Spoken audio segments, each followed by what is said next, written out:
All right, well, good morning and welcome to the Drive with Intentional Synergy. Today we're going to spend a little time talking about leadership, and I know all of you out there are strong leaders, so I'm excited to have this discussion, even if it's one-sided because you're not on the line with me, but that's okay. I wanted to talk about a certain aspect of leadership today.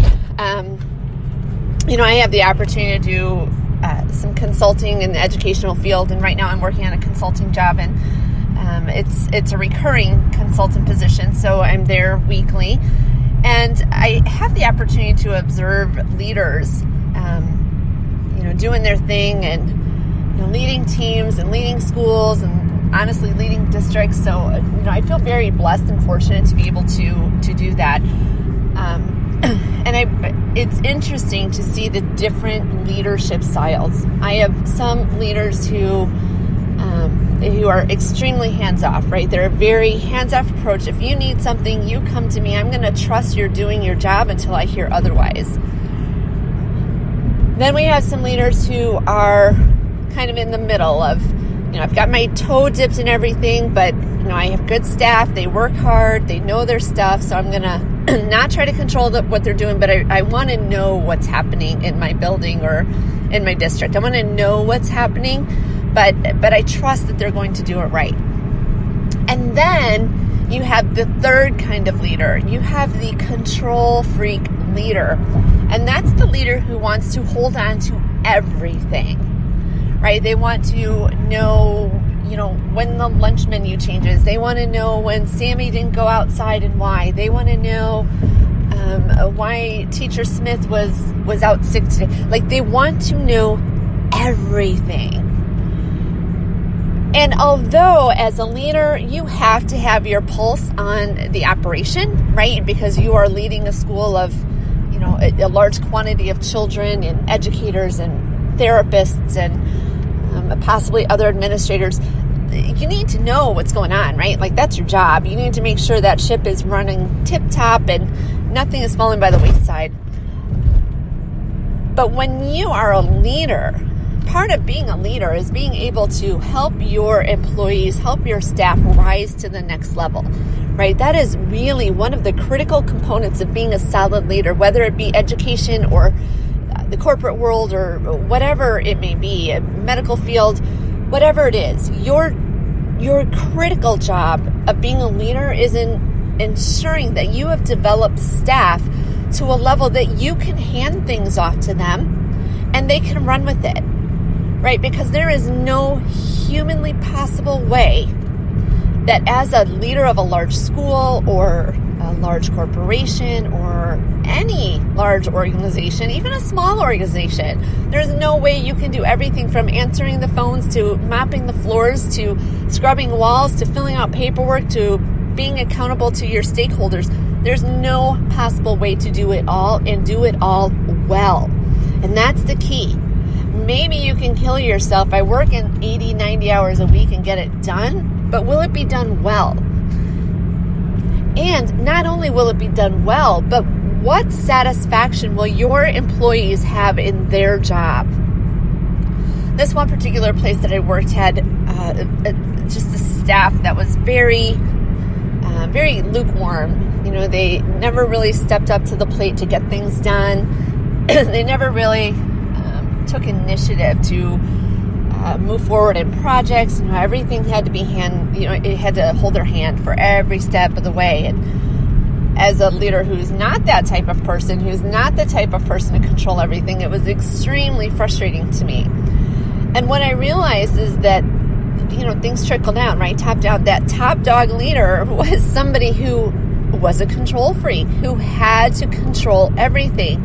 So what they had created were a group of people who were very capable, very seasoned in their field, but they created a group of people who were unable to make decisions for themselves out of fear that A, they would make the decision that their leader would not approve of, or B, they were just so confused because they weren't ever given that responsibility that they didn't even know how to make a decision anymore.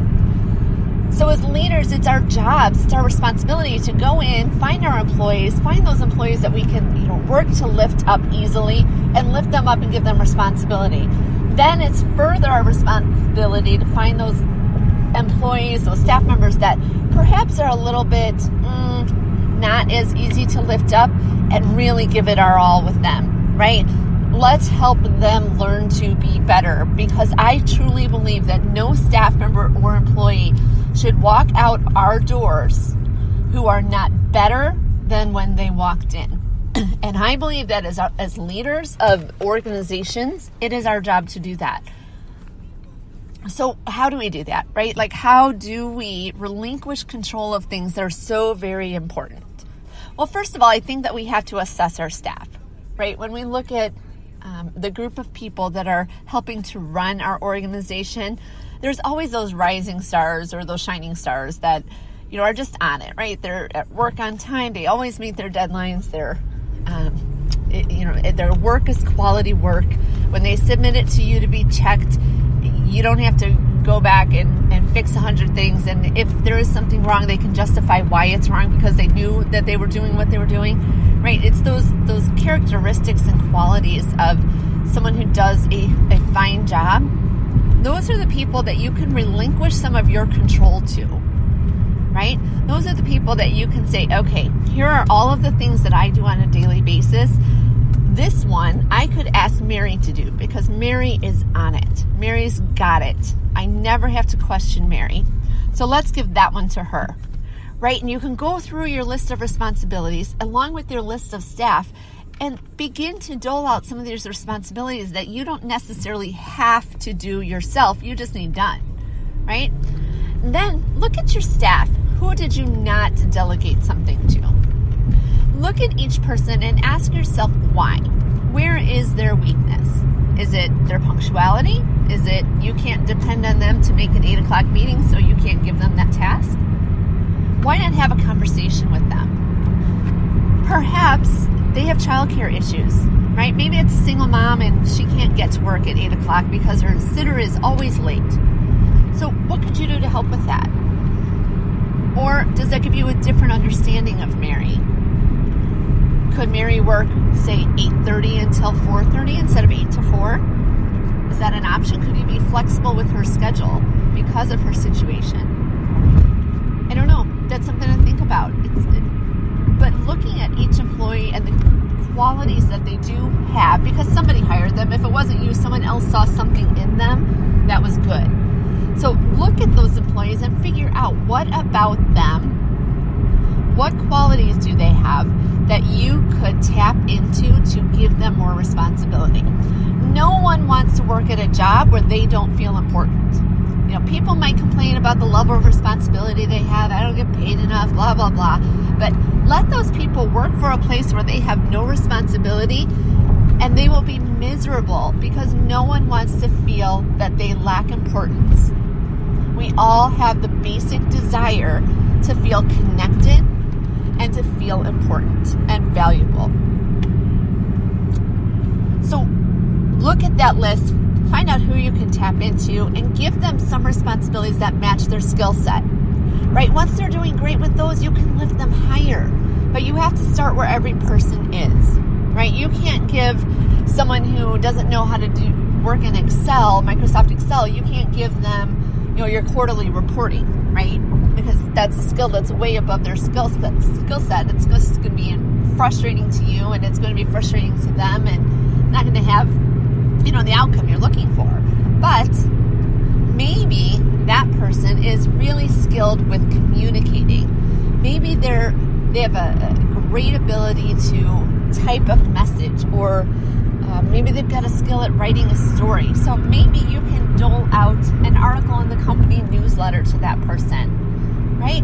Give them that opportunity to shine, because we all want to shine.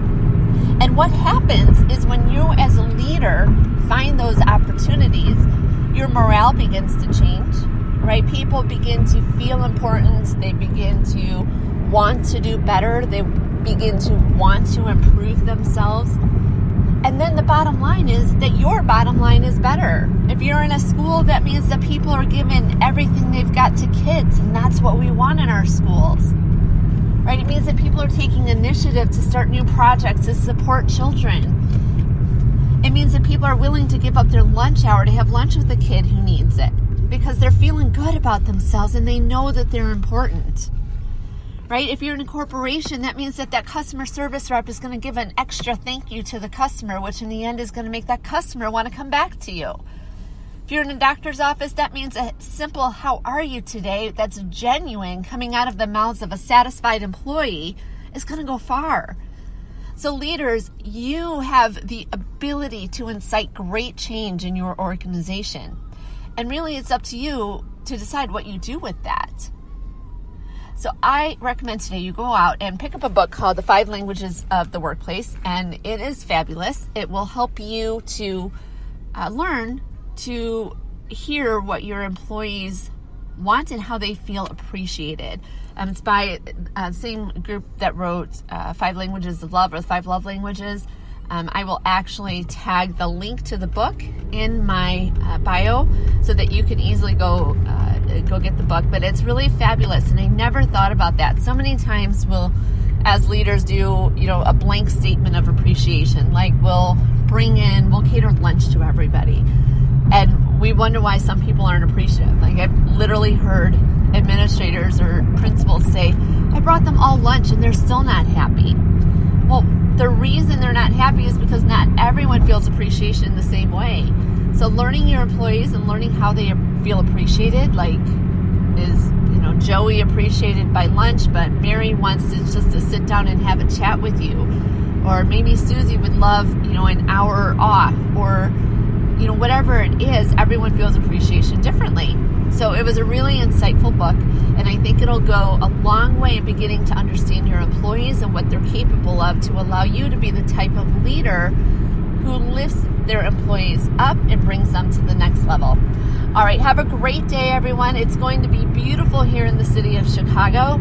It's already starting to rain or snow. Not sure what it is here on this drive, but I hope you have a great day and go out and lead your team to be better.